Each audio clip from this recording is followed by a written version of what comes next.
But the United States proved once again that we have the most powerful, most lethal, most sophisticated, and most fearsome. It's a fearsome military on planet Earth. President Trump touting the successful Venezuela operation and the arrest of President Nicolas Maduro as he addressed Republican members of the House this morning. But Trump also stressing the U.S. is not at war with Venezuela. Kelly Meyer was listening to this speech, joins us live from the White House. So, Kelly, what's the response from Republicans to the president's speech?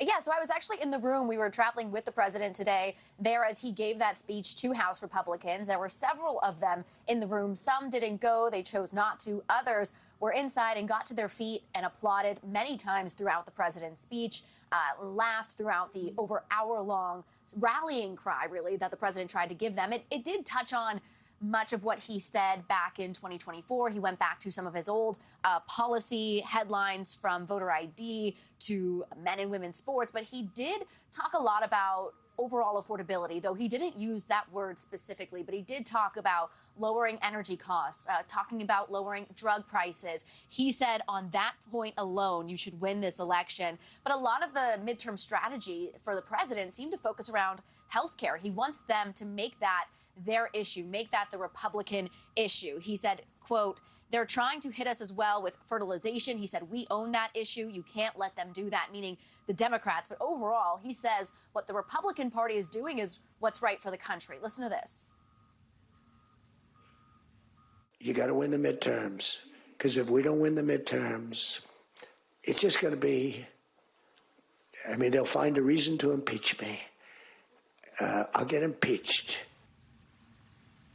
And that stood out from the over hour-long speech, Nichole.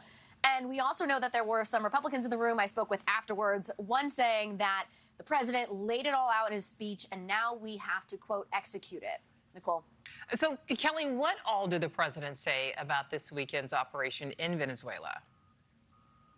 Yeah, and he really touched on that right off the top, of saying it was an amazing operation. He also said, "We sure as hell are having a successful presidency." He said, "We had a very good day or two 2 days ago," referring to the strikes in Venezuela and the capture of Maduro. He did say it was an amazing military feat. He applauded the men and women of the armed forces. He also had that applause from those in the audience. And I wanted to play a bit more of what he had to say describing the operation. Take a listen. It was so complex. 152 airplanes, many. Talk about boots on the ground. We had a lot of boots on the ground. But it was amazing. And think of it, nobody was killed. And on the other side, a lot of people were killed. There is the question, though, Nichole, of if this is in line with what the president's base, the MAGA base that put him here into the White House, want, and if this is what they want him and other Republicans to focus on for the remainder of this year ahead of the 2026 midterms. We heard from Democratic Senator Chuck Schumer saying that this is not what the president campaigned on. Listen to this.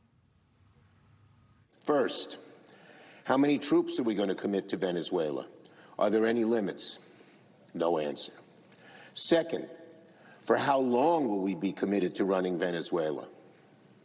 No answer. Third, how much is this all going to cost?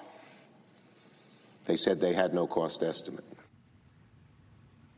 And Schumer said there he's breaking his promise to end America's involvement in forever wars. But the president makes the argument that this is putting America first. Nichole. All right.